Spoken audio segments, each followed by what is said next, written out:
Hey, hey, welcome to Urban Politics. It's on like that. I'm your host, Fizz Ed Music, and we're going to talk about another week in politics right here.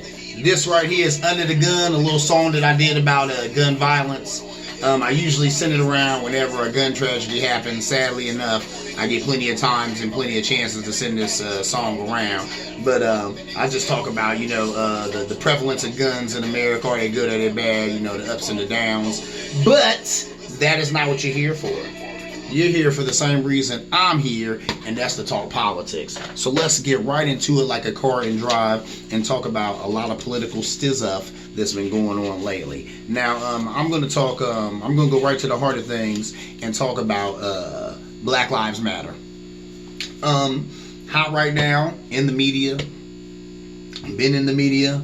If you ask me, that movement has taken on a life of its own. It's definitely something that I'm sure the three sisters who created it never could imagine that it'd become.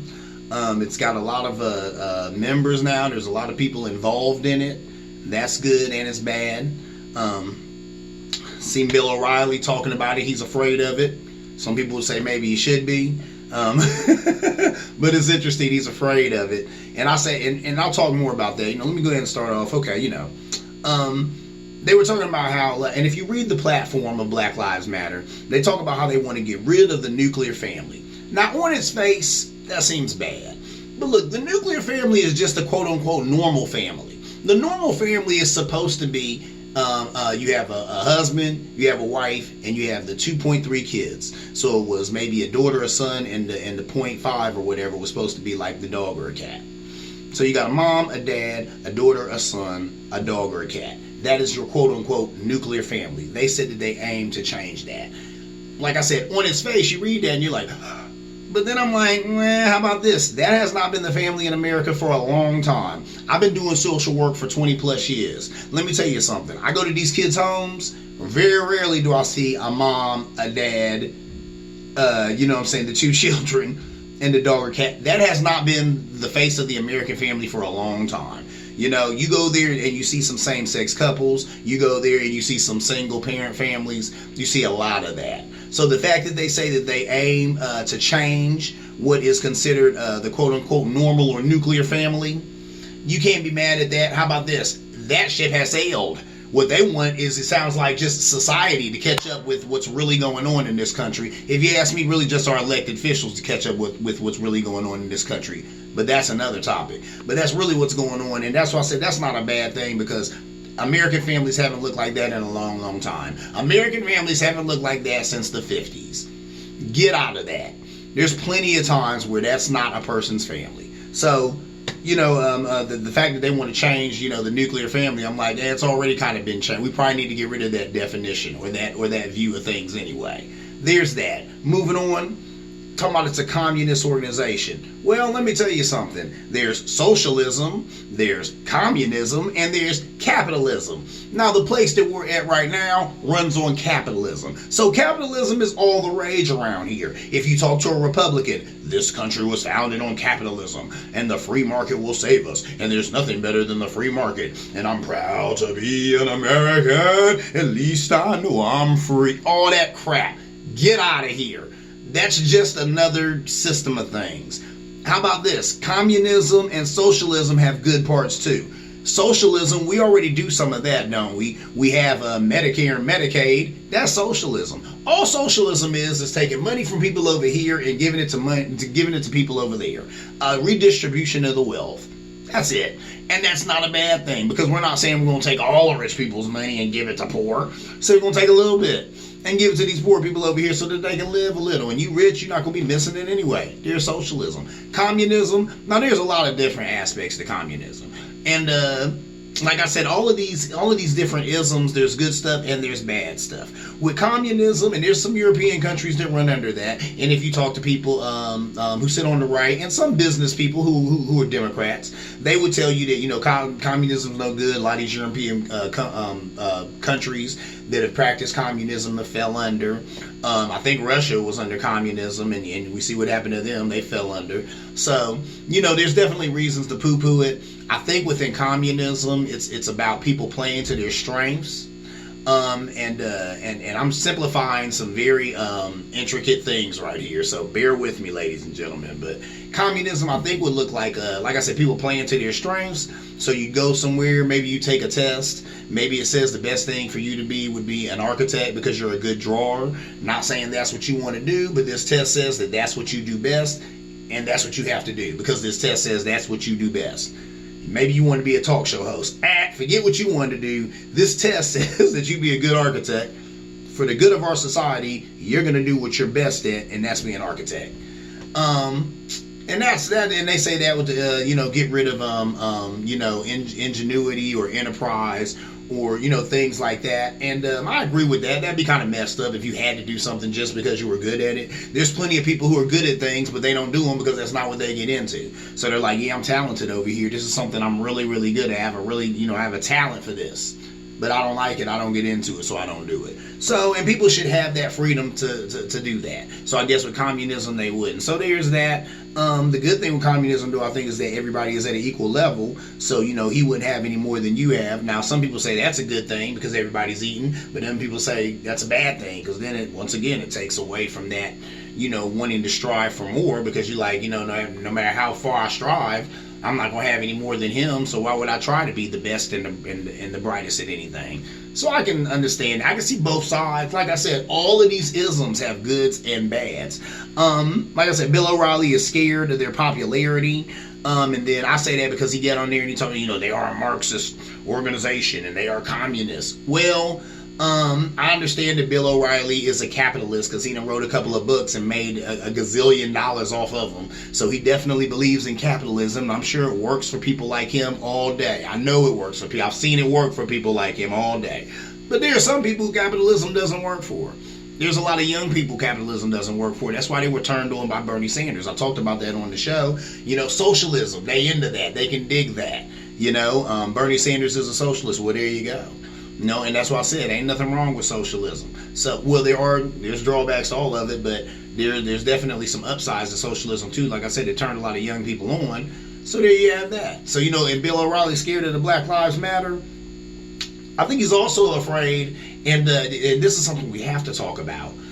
There's a lot of white people that have so much animus and so much hate towards other white people who are screaming Black Lives Matter. I've never seen such because my thing is, okay, if you don't feel like Black Lives Matter, or if you don't like that sentiment or don't like whatever you think that stands for or that, okay, fine. Why do you care if your buddy over here is screaming it? Why do you care if your buddy's wearing a t-shirt?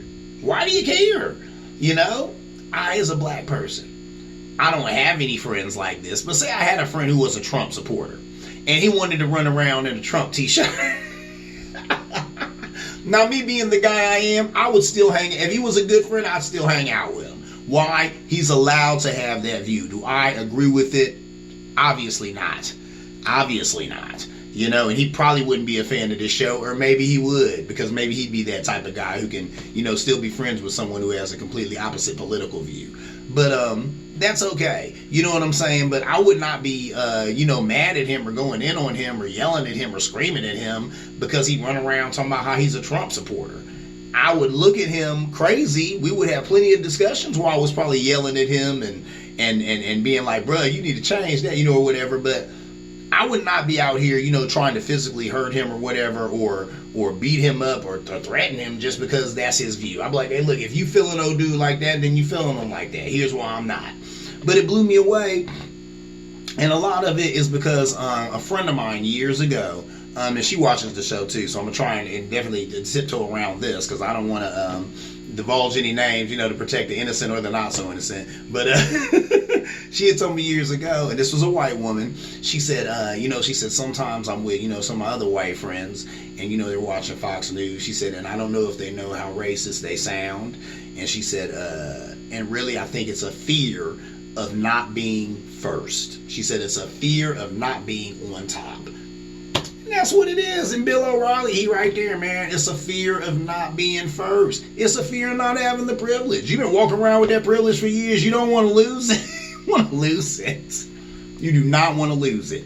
And some of them feel that slipping away when you got people who look like them screaming that people who look like me should have rights.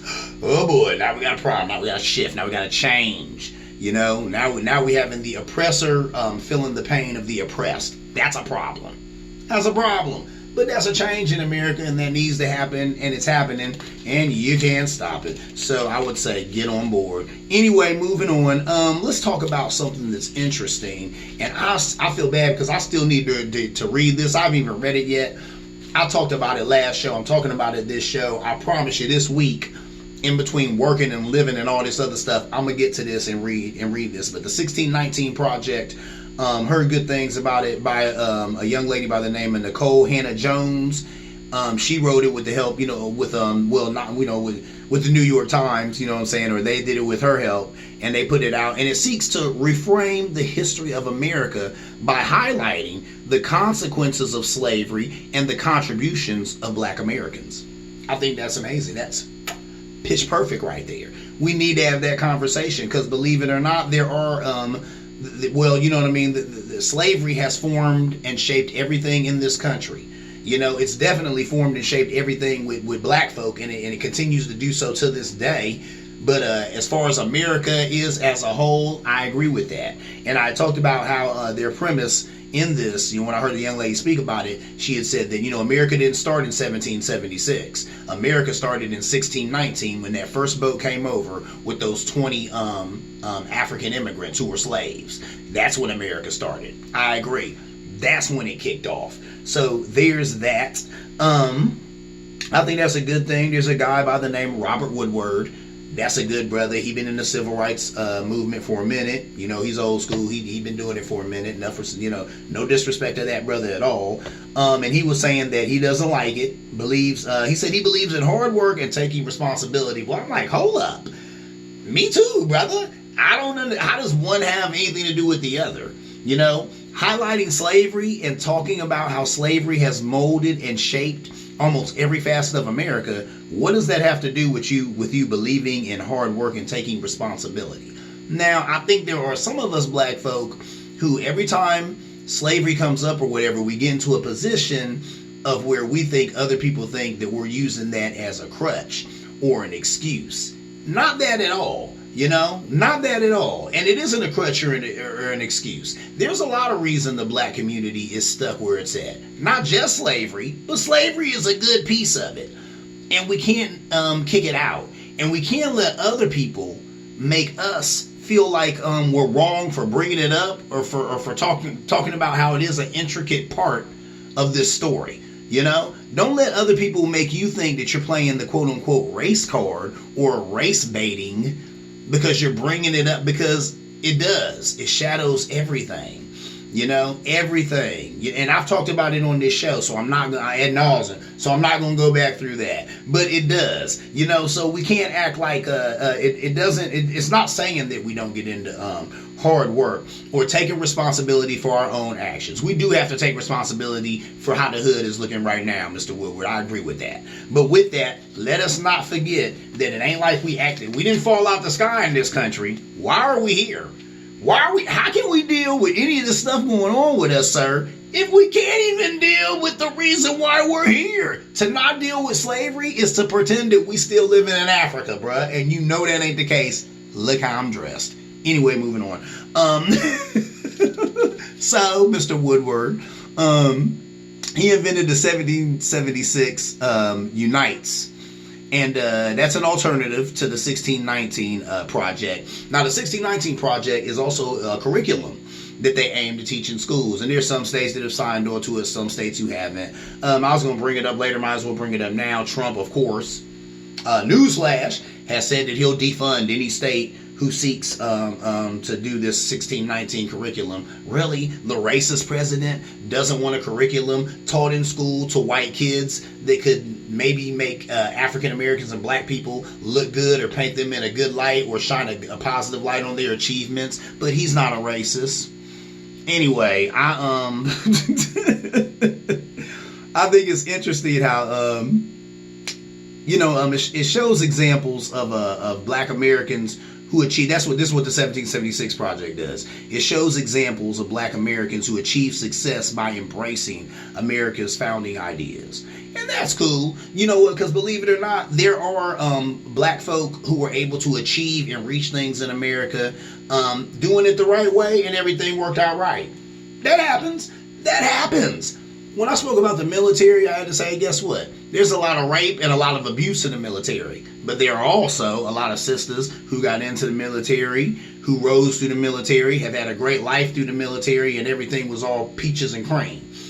Different people have different experiences. So there are Black Americans who came over here, they latched on to that, those remarks in the Constitution, all men are created equal, and believed in that, and they were able to achieve through it. That's fine. That story needs to be told, Mr. Woodward. I agree. That story needs to be told, but so does the other story. Some of these other stories that are in the 1619 Project, they need to be told too. We need to tell stories about Black businessmen. We need to tell stories about Black women who were business women, or who did other amazing things in civil rights and stuff like that. But we also have to tell the stories of the lynchings. We also have to talk about the murders, and that stuff's hard. It's gut-wrenching. Nobody wants to talk about it. That is not a good conversation for anybody involved. Makes Black folk uncomfortable, makes white folk uncomfortable. It should. It's supposed to. But we have to have it. And once we have it, we can get past it. But we can't get past it till we have it. So, that's the only thing I would say to both of these people. These two things can exist in this same space. And I wouldn't say they battling it out or anything, because I hadn't heard him necessarily, be mad at her or anything. Now, there is somebody else who comes into this. Let's move on to that. There's a Chicago pastor. Her name is Letitia Fields. And she says that this country's torrid past of slavery does not define her. I hear that. I'm like, sis, nobody ever said that it did. Nobody said that. Nobody said that the torrid past of slavery that this country has defined you. It doesn't. Doesn't define me either. But we still need to talk about it. We can't get over it unless we talk about it. Then she was saying, okay, listen to this. Christians should reject the narrative that America is inundated with racism. Why would Christians be rejecting the truth? That is the truth. That is what's going on here for anybody who doesn't know. Reject the narrative that America is inundated with racism? Hey, Playgirl, hot take. Here's the news on that. America has been inundated with racism since 1619. Since that first boat hit the shores with those 20 Africans on it. And that's when the racism started. So it's been there already. So please, telling Christians to turn a blind eye to it, that's redonkulous. Then she's going to say the body of Christ should be about healing. We can't heal until we deal with the cause of the pain. Really? We got knives coming at us. You want us to put Band-Aids and salve and heal up the cuts while the knife's still coming at us. Come on, sis. Don't give me that. Don't give me that. So, you know what I'm saying? Christian should be about healing. We can't heal until we deal with the cause of the problem. Says we can't continue to have an identity or to identify with slavery. We need restoration. Once again, we cannot have restoration. This country will never have restoration and will never be whole until they, atone for slavery. Until we get some retribution. Until we get some reparations. People, there will be no retribution until we get reparations. Where the reparations at? We need America to cut us a check if you want some wholeness. If you want some restoration. So there's that. I already dealt with that. Trump said, of course, he's not going to give any funding to these, schools or whatever who adopt this. Why would he? Why would he? He doesn't want us to look good. He doesn't know. He does not. The last thing he wants is for some little white kid somewhere to be like, wow. So there was a guy whose skin is brown and dark and he did some positive things and they're not bad people and they're people just like me. That's the last thing he wants. Here's a guy who sows division. It shouldn't surprise anybody that he don't dig the 1619 Project. Anyway, moving on. Let's talk about Miss Taylor, Breonna Taylor. You know what I'm saying? Her mom and her family they got some money, but no justice. Ain't that how America always do it? Money, but no justice. We need both. Her mom said, okay, cool. Y'all done cut me a check for $12 million. Kill my baby. Gave me a check for $12 million. Now we need some justice. I agree with her. Now go find them cops who did the dastardly deed and drag them in by the cuff of their shirts and throw them before the law and throw the book at them. And they should be doing some time, put them under the jail. Y'all killed an innocent woman in her home. Really? And is $12 million supposed to make that go away? They kill me with that. So I'm right there with her mom. I stand in solidarity with the family. My God, please, we please continue to fight for that young lady's justice. And I like the way that I've seen just everybody getting into the act. You know, I talked about LeBron James wearing a hat instead of, it was a red hat. Make America great again. You know, make America, find the cops who killed Breonna Taylor. I love that. That's great. I seen some other people doing plays on stuff like that. Or what was the one I saw, a red hat that said "Made you look," convicted cops that killed Breonna Taylor. That was amazing. So people have kept this woman's name. They publicized her. They blew it up. They put her name out there, and that's what we have to do when people are wrong like this. And the powers that be don't give a damn. The people must rise up, and we must care, and we have. And I like the fact that. Keep pushing. We haven't got the justice yet. Got the check, $12 million. That ain't nothing. That definitely does not bring the young lady back. But you know what? It's a step in the right direction. Like her mom said, now it's time for the justice to be served, and let's go find these guys who did it. So there's that. Moving on. I seen a conversation between Jane Fonda and Joy Behar, and they were on The View. And Joy Behar says, "How about we just call it reconfiguring the police?" And then Jane Fonda said some of the realest stuff I've heard almost any person say. She said that, hey, look, Joy, me and you are both white. She said, so I think we need to take our cues from black people fighting for black lives. And that was it. That was it. That got a dead in the conversation. I said, man, that is the reason why I follow Jane Fonda on Instagram. Because she is the activist, and you see how pitch perfect she was with that. She told her, she said, look, Joy, me and you are both white, so we need to take our cues from black people fighting for black lives. There it is. Well said. Well said. She just let her know there's people doing it. We need to look at them, and we need to watch their walk and the way they're doing it. That's the way we get. We call ourselves one to help. Look at what they do. Look at what they say and mimic that. Ask them if we're doing the right thing. And that's what's good. That's what's hood. So moving on. I love to hear that. Trump says, well, it was funny. He calls into Fox, as he always used to do. Like, when he was running for president in 2016, they used to love him when he called in. They keep him on there for hours, just letting him go on and on and on about nothing. So he calls up now, and he's talking to them once again about nothing. And then he says to them, yeah, I'll be on here 5 days a week. You'll be able to hear me on Fox and Friends. And then it was funny because Brian Kilmeade, one of the hosts of Fox and Friends, said, well, you may want to be on here 5 days a week, but Fox hasn't committed to anything yet. That was hilarious. That was funny. They was like, man, you ain't all that popular now, not even with us. So guess what? We'll call you, don't call us. Don't call us, we'll call you, Which is funny, they never used to play Trump like that, but they played him like that this time, so that was hilarious. Man, guy shoots a couple of cops in Compton, California. I think that was terrible. It's interesting that happened in Compton, California. If you know anything, one of my favorite groups, NWA, a group that always yelling F the police. They were known for that. They were famous for that. Had Dr. Dre in it, Ice Cube, Eazy-E. There was a documentary done of the life of these guys and the group NWA, Negroes with Attitudes, so N-words with attitudes. So you know what I'm saying? It's interesting that would happen here. It's sad because and I was telling some people how this does not help the movement at all. An eye for an eye, 2 for 2. Man, get that out of here. That's ridiculous. Number one, all this guy did, he shot a mother of a 6-year-old and a 24-year-old kid. So you shot a kid and the mother of a child. How does that help the movement? How is that helping anybody? That doesn't help anything. All that does is give the right ammunition, because now they can talk about how people are targeting the police and all of that stuff. So now that gives them a blanket, to just something to cover over all the violence the police been doing to people. Because now you got this guy in broad daylight takes a shot at a couple of cops who got nothing to do with nothing. You doing that? Whoever this guy is, it didn't help anything. That didn't help. If anything, that set the movement back. That's sad. Now look at this incident, and the only good that I came from this is, number one, the cops are not dead. They're not hurt. Thank God he didn't kill them. I thank God he did not kill these cops. Because you think it's been bad now, my Lord. So, luckily, nobody died.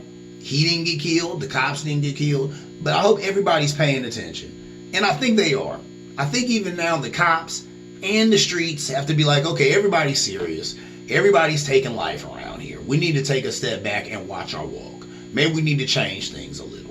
And you know what? That's that, man. Maybe people need to take a breather. And sometimes events like this will make everybody be like, hey, we need to take a breather. What's going on here? You know, really, what's going on here? So I'm hoping that's what's going on here. Is that people taking a step back and taking a breather. Because it's getting out of control. It's getting out of hand. And it's sad. Because this is not the way that we change things. This is not the way that you do it. This guy, that's not the way that you do it. But cops, the stuff y'all been doing too, that ain't the way that you do it either. So everybody needs to clean up their act. The streets and the police. Anyway, moving on.